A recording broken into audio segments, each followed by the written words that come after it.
First thing we need to understand is children only come through you. They don't come from you. They're not your property to be conducted whichever way you feel fit. No, they are not. If you treat them as your property or your future investment, if you treat them as such, you are committing a certain sacrilege against creation and the Creator, for which there will be a price. Simply it'll come in the form of life, or maybe it'll come in the form of your children, the price. Yes, it'll be very unfortunate to see that. I'm saying this, a very cruel thing to say to any parent, but I'm saying this because it's a very cruel thing to parent a child. The child doesn't need that. But please see, in so many ways you're doing everything possible to see that he remains dependent on you in some way or the other.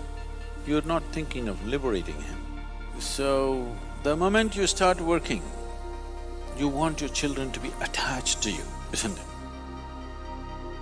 Well, you yourself open Bhagavad Gita and read and say, you should not be attached, I should not be attached. You tell your wife, see, don't be attached to me. But your children, you want them attached to you. So, before you choose to have children, you must think about these things, but if already it has happened, now at least now you must think about it properly, seriously. One thing is, if you want to produce something little better than yourself to the world, it's important. If you produce a child, it must be at least one step better than you, isn't it? The same nonsense is going to happen once again. What's the point? So something better than you has to happen means the first and most fundamental thing is, you are 100% straight. Even if it's embarrassingly straight, you're 100% straight is important. This is something very hard for most parents because that's the only place where they get to boss around. They have a committed audience in their children. Wherever else they speak, nobody will listen to them. Children till they become 12 years of age. 13 is dangerous. Till they become 12 years of age, you have a committed audience. You're losing that also, many of you. Much earlier, isn't it? Yes, much earlier you're losing it. So, how old are they? Huh? Okay, there's enough room for correction. You must do this. Stop parenting them. What they need is some good company, not a bloody boss walking around in the house. Yes or no? When you were growing up, did you like it? Being talked down to, did you like it? No. So what they need is a friend. They don't need a bloody father and mother. That job is already done. Fathering somebody, mothering somebody means biologically delivering them, that's been done. Now they're trying to become a life by themselves. What they need is a friend. The only qualification you have against them or over them is, you came here a few years earlier than them, that's all you have. What else do you have, I'm asking? Are you sure you're more intelligent than your child? Are you sure? Huh? What? Yes. So, the most important thing you need to understand, just you came here a few years earlier than them. All you have done is a few years earlier you landed here. Beyond that, you have no other qualification to tell them what to do and what not to do. Yes or no? But the other consideration is, if you don't tell them, somebody else unqualified advice on the street will happen.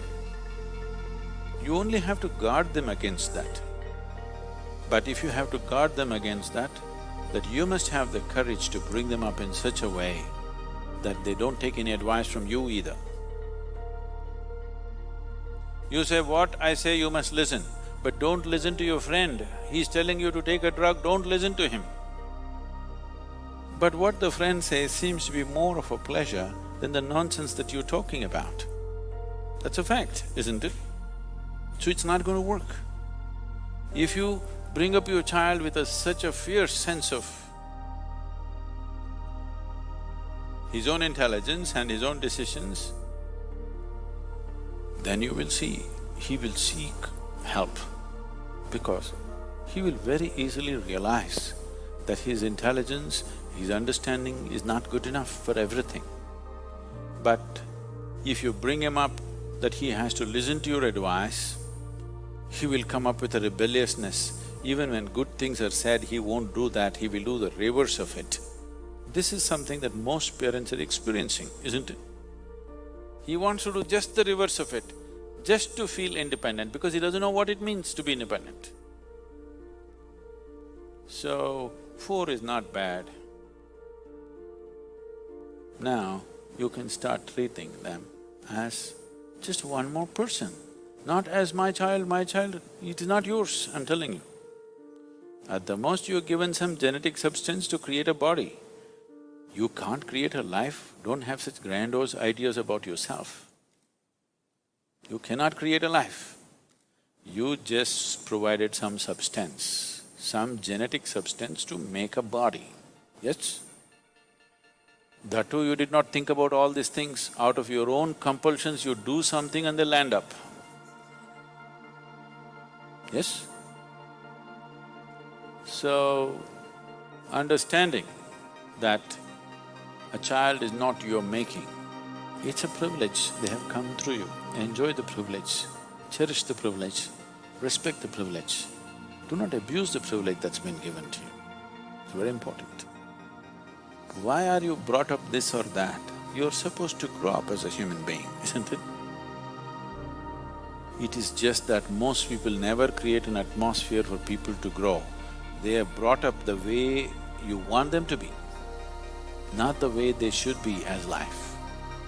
If you're not ramming up nonsense into their head, they have a tremendous sense of observation. And observation naturally pops up a million questions. You answer as many questions as you can, the way you know it. What you don't know, you just tell them, I don't know. My only problem is I came a few years earlier than you, this doesn't mean I know everything. Admit it to your children, what's the problem? Yes? You think they can't read, you're not even bloody sincere about things that you're saying? You think they can't see it? If you think they can't see it, I want you to know, by the time they are 10, 12, 13, if they have some problem within them, they don't come to you, they go to their friends. Why? Because they feel they are more sincere than you. No other reason. Yes or no? You're acting like you'll drop from heaven. Who wants to listen to your nonsense? Unless they're so bloody brainwashed by the time they're 10, 12. They will not listen. Any intelligent human being will not listen to bullshit. Yes or no? Unless you brought up on it seriously. So, just handle this privilege sensibly, respectfully. Do not abuse this privilege. Just you have to protect them from wrong influences. Rest, leave them free. If you think they will anyway go wrong, that must be your own self-knowledge. You're so sure of yourself, my children bound to go wrong. Just protect them from… you have to protect them a little bit from wrong influences. But at the same time, they must remain free of your influence, which is also a bad influence. I'm saying, if you show that what you're doing is of real worth and you're willing to invest your life in that, why would your children not invest their life in it?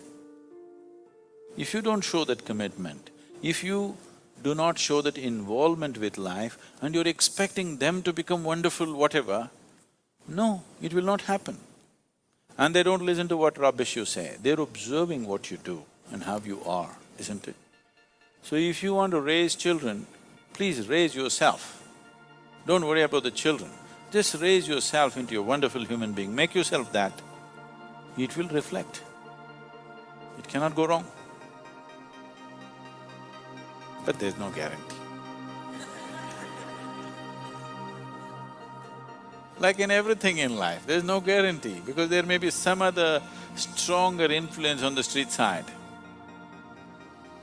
isn't it?